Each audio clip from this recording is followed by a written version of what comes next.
Hi gang, and welcome to show number 3 of Mr. Ed Draws Graphics. And in this show I wanted to demonstrate the Pathfinder divide tool in Adobe Illustrator. Now I've had such a hard time producing this video. Here, I'm going to try and straighten out my mic a little bit.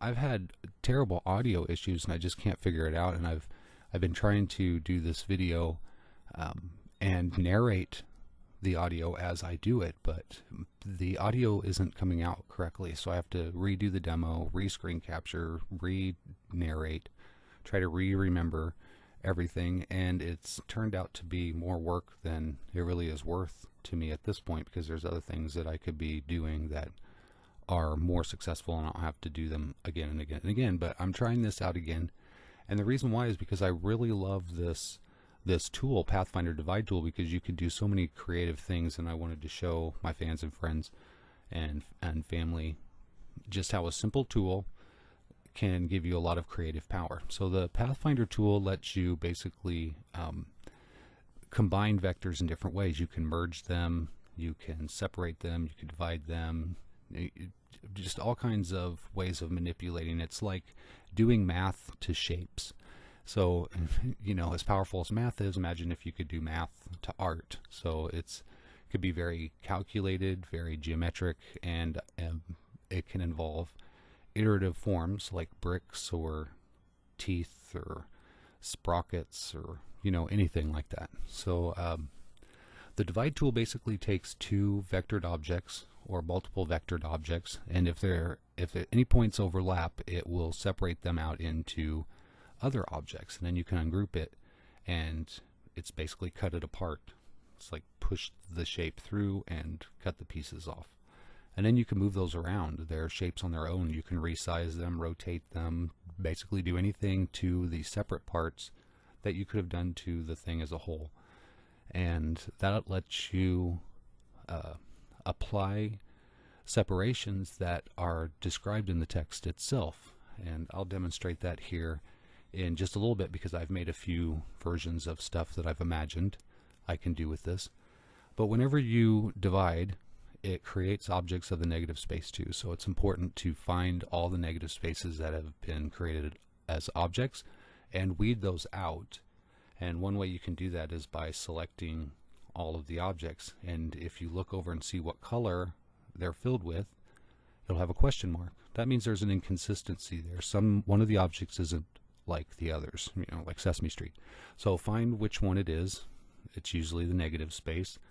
If you pull them apart or wireframe it and move the stuff you can see off slightly, you can usually find the parts that you can't see hiding directly behind it.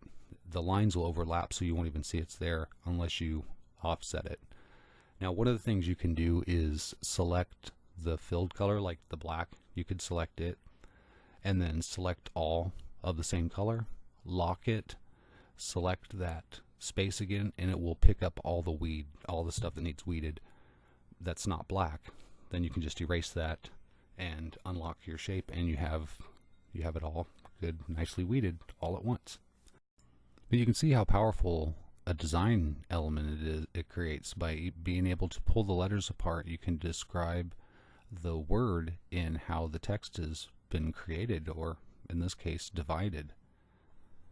So I have an example of here what I mean. Here's a word, zipper, of course, and if you make a line that's kind of zigzaggy, here I'm going to zoom up here so we can see what's going on.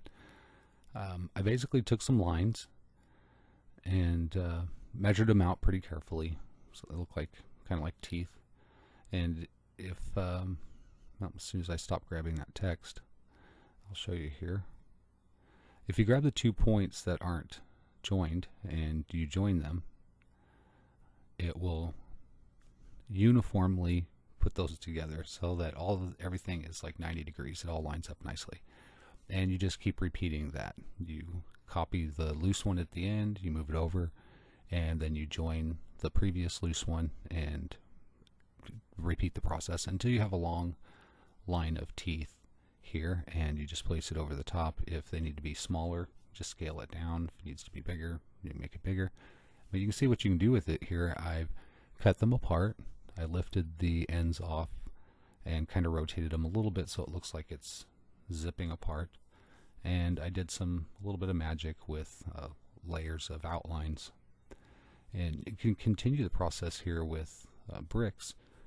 I made rectangles, kind of spaced them out so they look like bricks, and I just copied it and lined them up. And whenever I created the bricks, I left space for the mortar in between, and I made them 4 points. So I just overlap the margins and then move it over 4 points to make sure that all the space in between the bricks are even.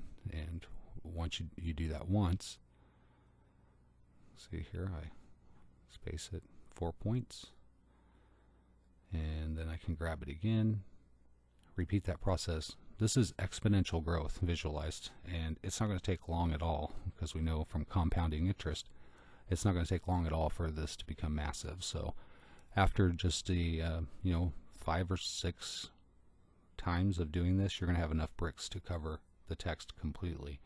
You can make them bigger bricks or smaller bricks. You can scale this object here. Now it's actually not one object, it's multiple objects that are all kind of together. So the Pathfinder divide tool works with multiple objects. It's not just two vectored objects that it's cutting apart. It can cut apart all of them.